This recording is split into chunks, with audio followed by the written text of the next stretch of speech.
right, hello wine drinking people. Time for more of what I've had to drink yesterday. This Brunello tasting, an annual event here at the Wine Watch. We want to showcase, be the first people in town with the new release from Montalcino, no matter whether the vintage is considered to be one of the greatest vintages of all time, like the 07 vintage. Vincenzo Abruzzese from Valdicava said, Andrew, it's one of the greatest vintages I've ever experienced. So I was really looking forward to trying the 07 Reservas, which those wines are released 6 years after the vintage. While one of the longest wines held back before release is Brunello di Montalcino. By law, 5 years. The Reserva, 6 years. And these 2008s that were released in February of this year, well, these are the first wines to get to South Florida. A lot of times the distributors will wait till they sell out of 07 before they bring in 08. You know what?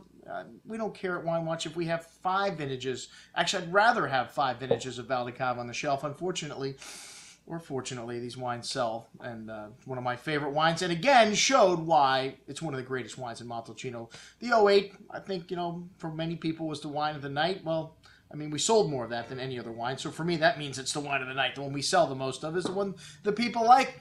But the 07 Madonna was really the wine of the night. In most people's opinion, it was killer. But $250 a bottle, maybe just a little bit steep for most people's wallets. And with Brunello di Montalcino, you can get great wines in the $50 price range, like the one we started out with Chiachi Piccolomini's Brunello Normale 2008, which showed this 2008 vintage's weakness. It was a little bit light, a little bit watery, but this wine's always very approachable. I shouldn't say we started with that because we did give you one Rosso di Montalcino, and we started out with the 2009 vintage Valdicava Rosso, a really nice and forward appealing wine, vintages that are difficult, like 2002 and 2011. Vincenzo made no Brunello. He made no Reserva, the Madonna del Piano wine. Just made Rosso di Montalcino, but instead of showing the 2011, which I think is awesome, we have in the store right now, it just needs a little more time to open up. We would show the more forward and pleasant 2009, which had this lovely wild strawberry fruit and array of fresh floral aromas and kind of a raw steak and a hamburger meat like kind of note to it too, and some fresh flowers, a really bright bouquet of aromas. This wine's got a lovely savory red berry fruit on the tongue with smooth silky tannins, and some fresh earths, some dried mushrooms, and really nice seductive wine for a Rosso. A great example of Sangiovese, pure Sangiovese, unadulterated, no new oak meaning. And we had an interesting comparison because the first wine, Chiachi Piccolomini, this is a wine that they make without new oak, so all traditional Slovenian large oak, and this wine had that lovely ripe cherry fruit and a lovely kind of dried meaty notes and floral notes as well, and a little bit of black tar and black spices, something you find in Brunello di Montalcino, and really classic, soft, very easy drinking, really approachable, smooth tannin. Some people thought it was a little watery. I wouldn't say it was watery, but very appealing right now. The second wine, Casanova di Neri, the Tenuto Nuovo. They make a couple of different cuvées here. This one they make about 9,000 cases, so the largest production wine we have on the table by far. And this wine sees some new oak, so you really notice that graphite, the smoky, toasty notes of the oak, which you didn't get in the Chiachi Piccolomini. Lovely vanilla spice here as well, nuances to that wild strawberry and red cherry fruit. Really showy on the nose, but a little bit oaky. You really notice that oak, and it standed out on the palate as well. Made the wine a little bit more tannic as well on the finish, but still had a lot of bright fruit. This is a really nicely balanced Brunello Montalcino, one that should last 10 years easily. The Canalicchio da Sopra, wine number 3, Brunello number 3, back to the old style. This is a very small producer. They make about 2,500 cases, I think, total production with Rosso and Brunello, or just over that. And this one had an intense red cherry fruit, really bright. Both of these wines, the Canalicchio da Sopras, had this sharper acidity, it seemed, on the finish. Some dried floral and incense nose, really exotic spice in this wine too. Really classic old world Brunello. I just love the Canalicchio da Sopra wines. Like I said, they just seem to have a hint more brightness and freshness to the wines. Castello Romatorio, another example of a newer style wine. They do use some new barrique in this. You notice that 3,500 cases of this wine produced, so still relatively small. And you notice that little spice in the nose, a little graphite, the little toasty oak notes, and some sage notes in this wine too. Something you get in Brunello to me is that kind of wild herbs. And you notice that in the Tuscan countryside, you get those kind of wild herbs just growing all over the place. And this wine had a lovely tangy red cherry fruit also, and some tannin showing up on the finish in this wine. You get that from the oak as well, so wine needs a little bit of time. This 2008 vintage, not very highly touted, but the Rossos, I think, were all that grapes that were substandard went into for great producers. The Rosso's not that exciting in 08, but the Brunellos, very good, very charming, very forward in wines. They're not going to need a lot of time in the cellar, you know, even though these wines spend 5 years before release at the winery. Usually, even in a vintage like 08, they need another 5 or 10 years in the bottle before they're at their peak. The wine of the night, the 2008 Val di Cava Brunello, well, it won in terms of the sales competition. This wine, they make about 5,000 cases annually at Val di Cava, and, you know, that depends on whether it's a good vintage or, you know, an off vintage. In 2011, they made 5,000 cases of Rosso.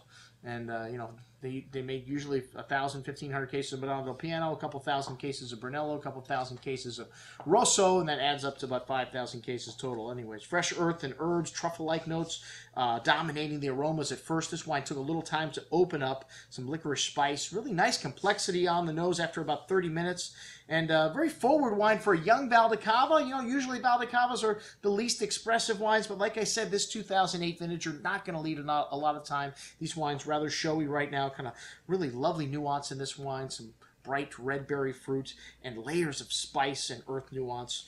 Still a little bit tightly wound, but very forward and expressive for a young wine from Val di Cava. And like I said, we sold more of that than anything else. And it's the most expensive Brunello on the table at $100 or just under $100. And then the Reservas, this 2007 vintage. Like I said, when I talked to Vincenzo about this, I think it was the last time I saw him several years ago, he said, Andrew, this 2007, one of the great vintages, going to be one of the great vintages of all time. And when the Rossos came out, I remember the Rossos were fabulous. And just waiting for the Brunellos. When they came out, they were fabulous. And then the Reservas are now here, and they are killer. I thought all three of these wines were killer. You know, I had to lower my scores on the wines after looking through them, going, you know, God, Brunellos can't be most excellent. And, you know, they can't all be most excellent, but, you know, they were. They really all showed well. Even though they're all very different, they all showed outstanding quality, the top level of quality, I think, for this area. These three producers making wine at the very top. The 2007 Canalicchio di Sopra Reserva, only 500 cases produced, very concentrated, very rich. These wines need time, like cherry liqueur-like fruit here, some fine herbs, fresh earths,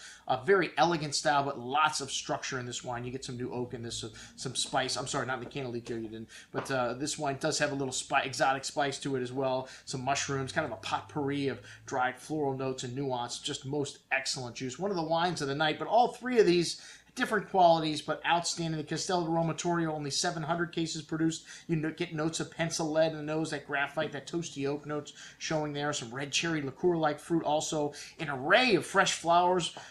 Some underbrush, some herby notes in this wine is too. Just big and rich on the tongue, though. This wine just layered and long on the finish. Some tan showing up here at the finish. Really needs a little bit of time. Most excellent juice. And then the Madonna del Piano. One of the tasters said, man, this just blows everything off the charts on the table. And I would have to disagree. I think, you know, the other two Reservas were, I mean, right there with it, but the Madonna just did have a little extra something, and like this wine always does, always one of the wines of the vintage, the Madonna del Piano. And you know you're getting extra at a Wine Watch tasting. That's right, we opened up the 96 Madonna del Piano just to show people, you know, what this wine does with a little age, and this wine was a little bit, showed a little bit of age to it, definitely. You have to like older wines, and, you know, that wine drinking at or just beyond its peak right now, but really soft and elegant. And like I said, the fruit just showing a little bit of oxidization to it, but normal for a wine at that age. And then the 95 Canalicchio di Sopra Reserva, wine of the night. This wine's still lovely